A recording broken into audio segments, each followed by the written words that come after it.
কিশোরগঞ্জের নুহার নান্দোলা ফাজিল মাদ্রাসার অধ্যক্ষের বিরুদ্ধে আনা অভিযোগকে মিথ্যা ও উদ্দেশ্য প্রণোদিত দাবি করে মানববন্ধন করেছেন বর্তমান ও প্রাক্তন শিক্ষার্থী, অভিভাবক এবং স্থানীয় এলাকাবাসী। প্রবল বৃষ্টির মধ্যেও তারা নিরপেক্ষ তদন্তের দাবি জানান। রোববার দুপুরে কিশোরগঞ্জ ভৈরব আঞ্চলিক মহাসড়কের 1400 পেট্রোল পাম্পের সামনে এ মানববন্ধন অনুষ্ঠিত হয়। বৃষ্টিকে উপেক্ষা করে শতাধিক বর্তমান ও প্রাক্তন শিক্ষার্থী, অভিভাবক এবং স্থানীয় বাসিন্দা কর্মসূচিতে অংশ নেন। আমার সন্তান, আমার ভাতিজা, আমার যত শুভাকাঙ্ক্ষী আছে আমার ফ্যামিলিতে, তারা একা এই মাদ্রাসার এই ছাত্র ছাত্রী, আজ পর্যন্ত শুনলাম না স্যারে এই প্রিন্সিপাল 10 টাকা বেশি নিছে, বরং কম নিছে।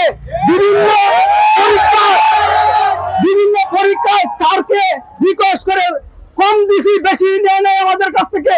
অথচ আজকে যে দুর্নীতির অভিযোগ করছে, এইগুলি সম্পূর্ণ বানোয়াট, বেইমানি এবং স্যারকে যে ভিত্তিহীন ভাবে স্যারকে যে লাঞ্ছিত করা হচ্ছে, এই যে প্রতিবাদে আমরা এখানে শত শত গার্জিয়ান এবং প্রাক্তন এবং বর্তমান শিক্ষার্থীকে নিয়ে প্রতিবাদ জানাচ্ছি। সরকারের কাছে আবেদন জানাবো এইটা দৃষ্টান্তমূলক একটা স্থাপন করা হোক, বিচার করা হোক। 1963 সালে প্রতিষ্ঠিত হয়ে প্রায় 63 বছর যাবৎ কিশোরগঞ্জ জেলার মধ্যে এই নুহার নান্দোলা আলিম মাদ্রাসা বর্তমানে ফাজিল মাদ্রাসার সুনামের সাথে পরিচালিত হয়ে আসছে।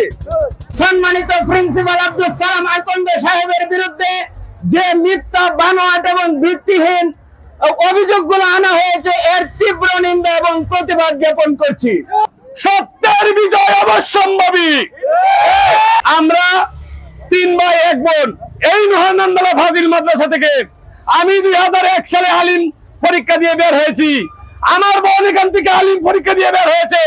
আমার ছোট ভাই এখান থেকে বের হয়েছে। আমরা সবাই এই প্রতিষ্ঠানে লেখাপড়া করেছি। আমরা জানি এই প্রতিষ্ঠানের বিভিন্ন ক্ষেত্রে আমরা কত টাকা দিয়েছি।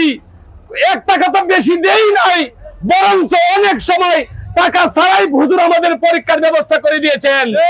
মানববন্ধনে স্থানীয় বাসিন্দা ও বর্তমান প্রাক্তন শিক্ষার্থীরা দাবি করেন, অধ্যক্ষের বিরুদ্ধে আনা দুর্নীতি ও অনিয়মের অভিযোগ ভিত্তিহীন। তারা বলেন, মাদ্রাসার শিক্ষা কার্যক্রম স্বাভাবিক রয়েছে এবং প্রশাসনের নিরপেক্ষ তদন্তেই সত্য বেরিয়ে আসবে। উল্লেখ্য, এর আগে এক অভিভাবক মাদ্রাসার অধ্যক্ষ মাওলানা আব্দুস সালাম আকন্দের বিরুদ্ধে অর্থ আত্মসাৎ, আর্থিক অনিয়ম, ঘুষ গ্রহণ, সরকারি প্রকল্পের অর্থের অপব্যবহার এবং শিক্ষার্থীদের কাছ থেকে আদায়কৃত অর্থের হিসাব গোপন রাখার অভিযোগ তোলেন। সেই অভিযোগের পরিপ্রেক্ষিতেই এ মানববন্ধন অনুষ্ঠিত হয়। মানববন্ধনকারীরা প্রশাসনের কাছে নিরপেক্ষ তদন্তের মাধ্যমে প্রকৃত সত্য উদ্ঘাটনের আহ্বান জানান।